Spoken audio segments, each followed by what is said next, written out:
Hi, I am Jen Wilson, the Healing Rebel. Welcome to my podcast.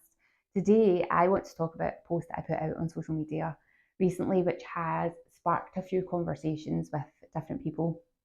So, the post was, how many times do you need to burn out before you do something about it?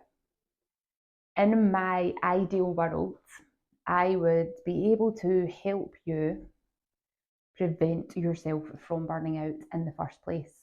But the reality is that's not going to happen because we need to learn where our bottom line is, where we push too far, so that we can navigate that.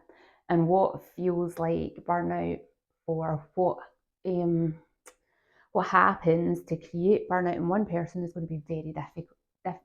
No, different. It's going to be very different than how it presents for somebody else. And only you can decide when enough is enough. For me personally, I have burnt out many times, and the recovery process of that has been different every time. Each time I burned out, it was worse than the time before. Very first time that I got sick, I ended up with Helicobacter, which I was told stress had caused this, contributed to this gut health issue. I was then put on antibiotics. Those antibiotics completely floored me. Like, I think the antibiotics were worse than the Helicobacter flare. Then, so I recovered from that, did got some gut health work, and this was back 2012, around that time. So gut health wasn't a huge topic of conversation in the mainstream. So having probiotics was quite a new thing to be bringing in. I had probiotics and worked briefly with a functional medicine doctor, but couldn't afford to keep going to them. Found meditation really helped calm a lot of the symptoms I was experiencing down. The next time, I had very inflamed lymph nodes throughout my body, which clearly, when I went to see the GP about them, and she felt them, and she said that she was going to run some tests, not to worry about it. If she had anything flagged up, she would refer me to haematology at the hospital, but she would let me know that that letter was going to come. She didn't let me know. The letter came when I phoned up to try and change the appointment because it didn't suit. I was told that I couldn't change the appointment because it was an emergency appointment that I had been given. So that totally freaked me out. And that turned out, again, to be stress. And the consultant at the hospital was like, you've got a lot on your plate. You need to find ways to help yourself manage that. Went on holiday, and all the pain that I was experiencing went away.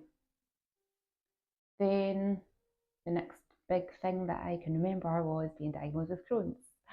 And that and I've spoke many times on the podcast before about each flare and how each flare was different from the one before. The triggers of each one have been different. But I had this need to keep showing up for other people, to keep showing up so that I wasn't letting other people down. And one of the things that I was having a conversation with one of my friends with just in the last 24 hours of recording this, was I wanted people to respect me for showing up even when I wasn't well. And that says a lot about how complex this whole system of burnout is. Like, if you sit back and look, why is it that you push yourself to the brink? Why is it you're pushing yourself to the point of absolute exhaustion? What is it that you're trying to achieve? Truly, I used to say, oh, particularly in more recent years when I've had Crohn's flares and I've worked when I really shouldn't have been working.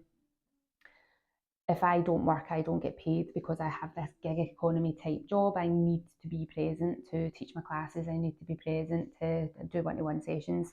So if I don't work, I don't get paid. And that is a true fact. That's the story I was telling myself that kept me showing up for there. But actually what was underneath that was that desire, that need, that want to be respected, and also fear of people saying, oh, well, she's never well, so let's just go to somebody else, and then losing that connection with people. If you are somebody who's on the brink of burnout or feels like they're in this repeated cycle of what's going on here, what is truly going on, why do I keep showing up for other people and not for myself?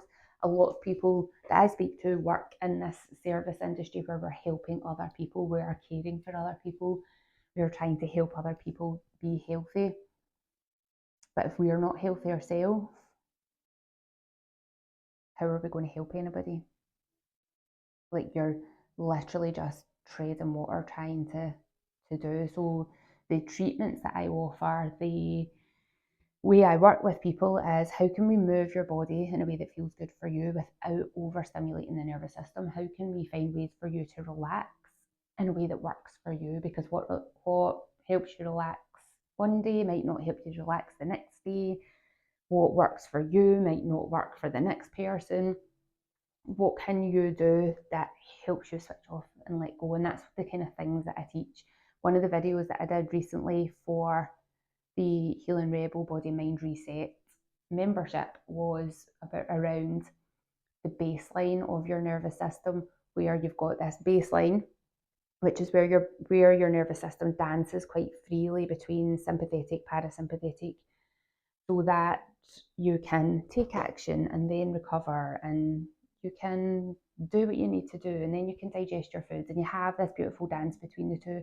But then when you have stressful events, that takes you further and further away from that baseline. So what can we do over here to help move us back in closer to that baseline, to get that dance between the 2 points, rather than being so far away and then thinking that you're dancing up here, but actually you're a mile away from the baseline.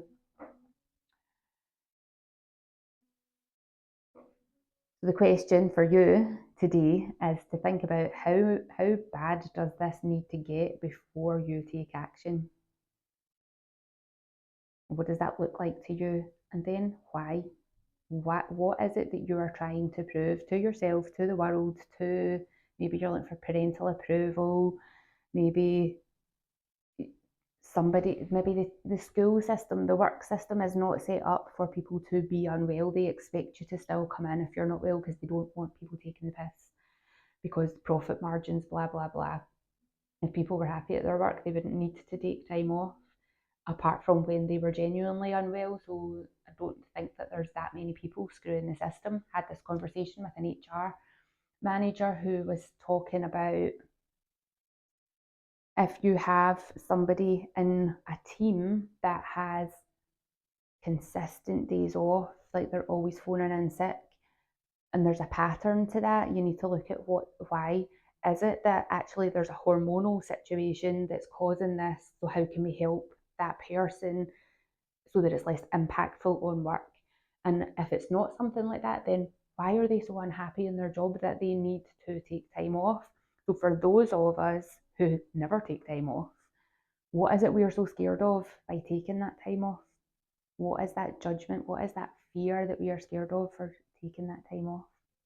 It's a really interesting conversation to have, and I'd love to continue that conversation. If you want to pop your thoughts and comments into the comments wherever you're watching this, or if you want to message me, send me an email, send me a message on social media, to have this conversation, to explore what that looks like.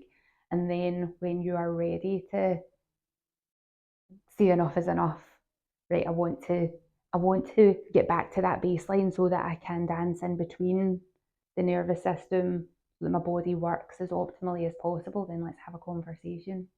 Let's get started on that journey. If you haven't already, I do have a free 5-day body and mind reset that you can access. If you go onto my website, go to free courses, it'll pop up there. If you don't want to do the 5-day body and mind reset, there is the Posture 101 masterclass that is also available for free. I have lots of resources on my website that you can access. There are lots of videos on YouTube, on social media.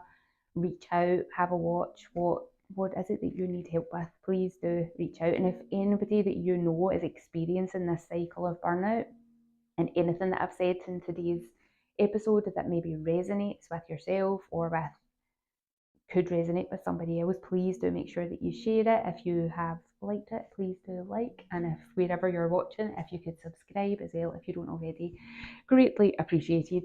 Have an awesome day, whatever you're up to, and let's try and cool the flames of burnout.